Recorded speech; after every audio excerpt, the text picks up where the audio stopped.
Il est connu par les plus anciens sous le nom de Magmod. L'actuel bâtiment des Galeries Lafayette fête cette année ses 100 ans. Inauguré en 1919, c'était le premier grand magasin de la capitale alsacienne, un bâtiment de 13 000 mètres carrés qui a traversé les époques.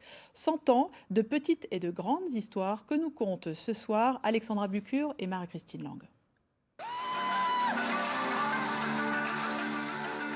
Pour souffler leurs 100 bougies, les Galeries Lafayette, appelées encore par les Strasbourgeois le Magmod, ont convié toute la ville. Un mastodonte de grès de style Art Nouveau, dont les 13 000 mètres carrés sont dédiés au commerce, et ce, depuis un siècle. Ma maman, elle faisait les courses régulièrement. Au deuxième étage, il y avait le rayon boucherie, épicerie. Comme j'ai ma grand-mère qui habite rue du 22 novembre, elle venait là tous les jours. C'est Magmod quand j'étais petite et puis maintenant c'est Galeries Lafayette avec mes filles tous les samedis.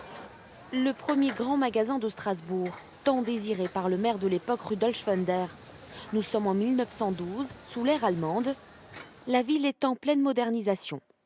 Il y avait des grands magasins de confection à Strasbourg qui faisaient plusieurs étages, magasin Manrique, magasin Goldschmidt, les magasins Knopf, mais qui sont sur quelques centaines de mètres. Là, on parle de construire un grand magasin sur 3100 mètres carrés. On n'a jamais vu un grand magasin de cette taille-là. Effectivement, la capitale du Reichsland veut montrer qu'elle n'est pas une petite ville de province, qu'elle est une capitale et que donc elle a des établissements commerciaux dignes de son rang. Juillet 1914, le Kaufhaus moderne ouvre ses portes, mais pour 2 semaines seulement. La Première Guerre mondiale vient d'éclater. Le magasin est réquisitionné pour y stocker de la farine. L'édifice qui joue de malchance, ravagé par un incendie en 1920, toute la toiture est détruite. 1 an plus tard, les magasins modernes, vite appelés Magmod, verront enfin affluer les Strasbourgeois.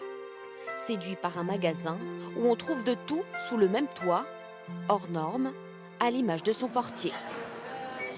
Nous avions un portier qui s'appelait Georges Kiefer, qui était un géant qui mesurait 2,42 m et qui était l'homme le plus grand du monde sur la période de l'entre-deux-guerres.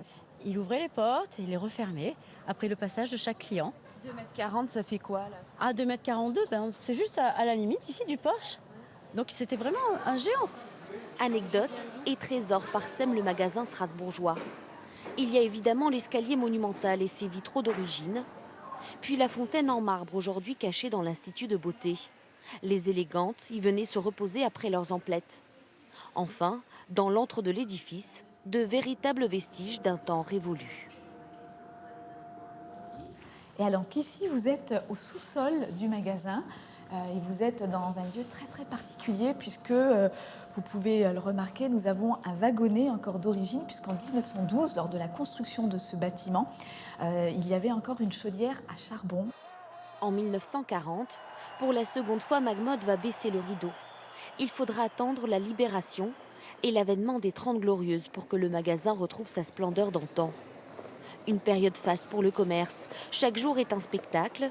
Défilés, animations en tout genre se succèdent. Le salon de thé est plein à craquer. Il paraît que le pianiste était le chouchou de ces dames. Des petites histoires aux grandes histoires d'amour. Nicole et Jean-Pierre étaient tous deux apprentis dans les années 50. Lui au service décoration, elle à la mercerie. Comme ça, il y avait un escalier de l'autre côté. Quand je descendais, je la voyais au rayon. Et moi, je le voyais de loin. La cerise sur le gâteau, j'ai trouvé ma femme ici. 56 ans qu'on est mariés et puis on se connaît 64 ans. Ouais. Voilà. Ce magasin a une âme aussi parce que pour tous les Strasbourgeois et tous les Alsaciens, c'est le magasin de leur enfance. On venait y découvrir les vitrines de Noël. Il a toujours été au cœur de la ville et ça a toujours été un fabuleux lieu de vie. L'établissement, racheté par les Galeries Lafayette en 82, n'en prendra le nom qu'en 2000, mais restera encore longtemps pour les Strasbourgeois le Magmod de leur enfance. Un magasin qui, en un siècle, s'est inscrit dans l'histoire de Strasbourg.